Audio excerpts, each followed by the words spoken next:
Assalamualaikum warahmatullahi wabarakatuh.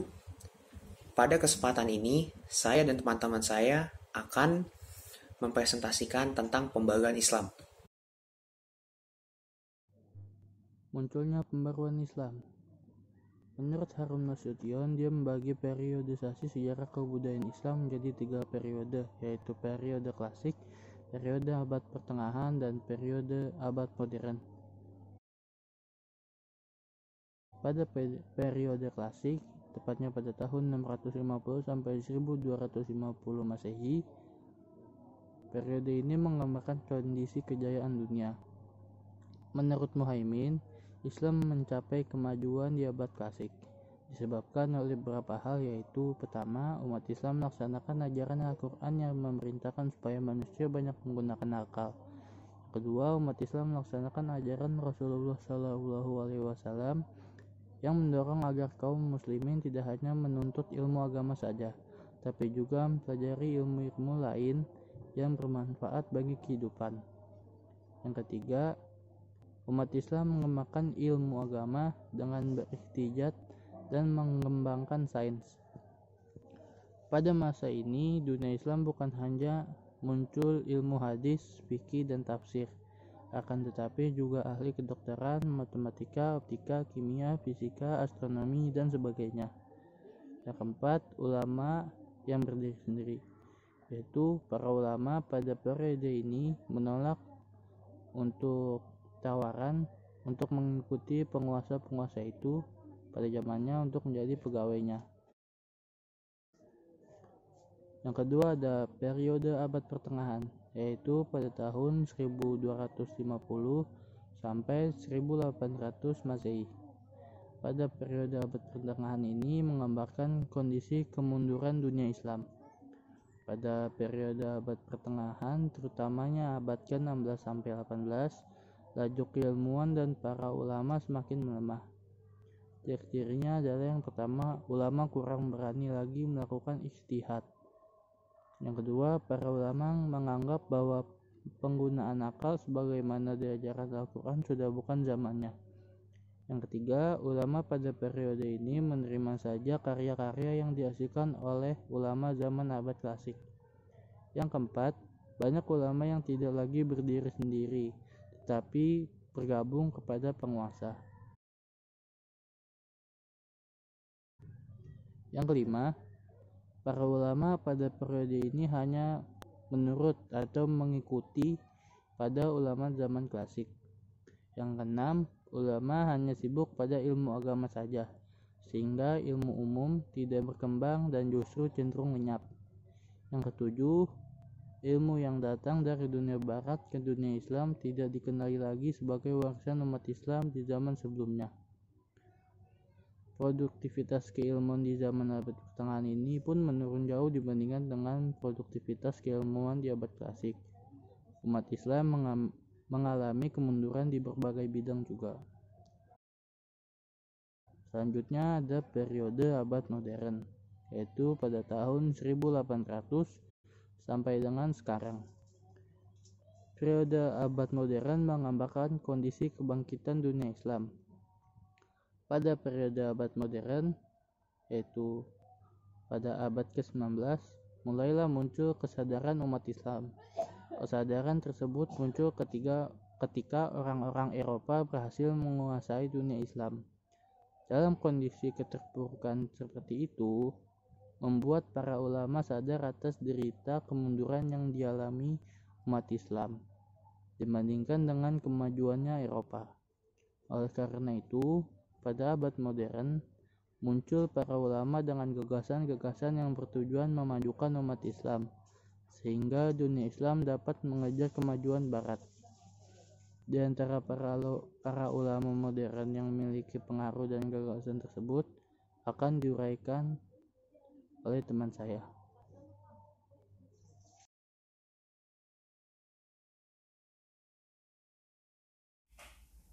Tokoh-tokoh pembaru dari India. Yang pertama ada Syah Waliullah. Ia lahir di Delhi tanggal 21 Februari 1703. Syah Waliullah pernah berpendapat tentang penyebab kemunduran dunia Islam. Penyebabnya antara lain adalah sebagai berikut. Yang pertama, terjadinya perubahan sistem pemerintahan. Yang kedua, mengganti sistem demokrasi. Yang ketiga, perpecahan di kalangan Islam yang merupakan akibat dari adanya perbedaan aliran-aliran yang muncul di dalamnya.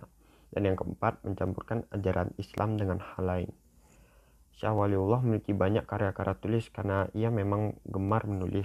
Ia juga berperan besar dalam Islam karena jasanya dalam membantu menerjemahkan Al-Quran. Terus ada Sayyid Ahmad Khan. Sayyid Ahmad Khan memiliki pemikiran tentang pembaruan Islam. Ini adalah pendapat yang diungkapkan oleh Sayyid Ahmad Khan. Yang pertama, Islam mundur karena adanya teknologi barat. Yang kedua, ilmu dan teknologi modern adalah hasil pemikiran manusia. Oleh karena itu, akal dan batas kekuatannya harus dihargai tinggi oleh umat Islam. Yang ketiga, hukum alam dan Al-Quran pasti tidak dapat bertentangan. Yang keempat, sumber belajar umat Islam adalah hanya Al-Quran dan hadis. Yang kelima, umat Islam harus memikirkan, tidak hanya mengikuti pendapat lain tanpa dipikirkan. Dan yang keenam, cara mengubah sikap dan mental umat Islam adalah pendidikan dan sekolah. Terus yang ketiga ada Muhammad Iqbal. Muhammad Iqbal merupakan penyair dan filosof. Ia berbeda dengan pembaru-pembaru yang lain. Pemikirannya mempunyai pengaruh terhadap kemajuan dan kemunduran dalam Islam. Berikut ini adalah pemikirannya. Pertama, ijtihad mempunyai kedudukan penting dalam pembaruan Islam. Umat Islam perlu meningkatkan umat dinamis. Ketiga, umat Islam mengalami kemunduran karena kebekuan dan kebuntuan dalam berpikir. Yang keempat, hukum Islam selalu mengikuti perkembangan zaman. Dan kelima, umat Islam harus menguasai sains dan teknologi yang dimiliki Barat. Dan yang keenam, kurangnya perhatian umat Islam terhadap masalah-masalah keduniaan dan sosial kemasyarakatan. Nah, lalu ada tokoh pembaru dari Mesir. Pertama ada Muhammad Ali Pasha. Ia lahir di Kawala, Yunani pada tahun 1765 dan meninggal dunia di Mesir pada tahun 1849. Pada masa kerajaannya, beliau dipandang bahwa kekuasaannya hanya dapat dipertahankan dan diperbesar dengan kekuatan militer. Nah, oleh karena itu beliau memprioritaskan di bidang militer. Beliau memasukkan ilmu-ilmu modern dan sains ke dalam kurikulum di sekolah-sekolah yang ia dirikan. Sekolah-sekolah inilah yang beliau buat dengan perjuangannya dan dikenal sebagai sekolah modern di dunia Islam. Beliau juga membangun kekuatan ekonomi. Kedua kekuatan itu menggunakan ilmu-ilmu modern sebagaimana yang telah dikenal di Eropa. Nah, lalu ada Rifa'ah Baidawi Rafi al-Tahtawi. Lahir di Tahta, kota di Mesir bagian selatan tahun 1801 dan meninggal dunia di Kairo pada tahun 1873. Belajar di Universitas Al-Azhar Kairo di usia 16 dan menyelesaikan studinya selama 5 tahun. Berikut beberapa pemikiran pembaruan Islam yang diusungnya, yaitu yang pertama ada ajaran Islam bukan hanya mementingkan kesejahteraan hidup di akhirat belaka, tetapi juga hidup di dunia. Kekuasaan raja yang cenderung absolut harus dibatasi dengan syariat. Oleh karena itu, raja harus bermusyawarah dengan ulama dan kaum intelektual. Syariat harus diartikan sesuai dengan perkembangan modern. Nah, lalu ada Jamaluddin Al-Afghani. Lahir di Afghanistan tahun 1839 dan meninggal dunia di Istanbul pada tahun 1897. Setelah menjadi pembantu pangeran dan penasehat, ia diangkat menjadi Perdana Menteri. Beberapa pemikiran beliau tentang pembaruan Islam adalah kemunduran umat Islam disebabkan oleh faktor dalam diri umat Islam sendiri, bukan karena Islamnya. Pemerintahan harus berupa demokratis, kepala negara harus bermusyawarah dengan masyarakat, tidak ada pemisah antara agama dan politik. Lalu ada Muhammad Abduh. Lahir di daerah Mesir Hilir tahun 1849 dan wafat tanggal 11 Juli 1905. Setelah belajar Al-Quran hingga hafal selama 2 tahun, beliau melanjutkan studi di Al-Azhar dan bertemu dengan Jamaluddin Al-Afghani. Nah, setelah Jamaluddin menetap di Mesir tahun 1871, Abduh menjadi murid yang setia. Di masa inilah ia menulis karangan-karangan untuk harian Al-Ahram Studi beliau selesai pada 1877 dan mendapatkan gelar alim. Lalu yang terakhir ada Muhammad Rashid Rida yang lahir pada 1865 di Al-Qalamun, Lebanon, dan wafat di Kairo pada 1935. Rashid mendapatkan tantangan dari kerajaan Utsmani terkait usaha-usaha pembaruan, sehingga ia memutuskan untuk pindah ke Mesir agar dekat dengan Muhammad Abduh pada tahun 1898. Nah, pemikiran Rida tentang pembaruan Islam yaitu yang pertama ada di tengah kehidupan umat Islam harus ditumbuhkan sifat aktif dan dinamis. Lalu kedua, umat Islam harus meninggalkan sifat dan pemikiran kaum fatalis Jabariyah. Nah, Jabariyah itu maksudnya adalah sikap pasrah dengan keadaan, menerima apa adanya. Lalu selanjutnya ada akal dipergunakan untuk menafsirkan ayat dan hadis tanpa meninggalkan prinsip umumnya. Lalu umat Islam harus menguasai sains dan teknologi. Yang terakhir adalah perlu dilakukan pemurnian Islam agar unsur ajaran bukan Islam berhenti membuat kemunduran umat Islam. Tokoh pembaruan Islam dari Turki. Yang pertama ada Sultan Mahmud II dan yang kedua ada Nami Kemal. Saya akan mulai dari Sultan Mahmud II terlebih dahulu. Sultan Mahmud II merupakan pelopor pembaruan di kerajaan Turki pada abad ke-19. Sultan Mahmud II lahir pada tahun 1785 dan wafat pada 1839. Sultan Mahmud II diangkat menjadi sultan pada tahun 1807 pada usia kira-kira 22 tahun. Setelah Sultan Mahmud II berkuasa, pemerintahan Turki menjadi semakin kuat dan maju. Karena sistem pemerintahan Turki semakin kuat dan maju, Sultan Mahmud II ini menuangkan ide-ide baru.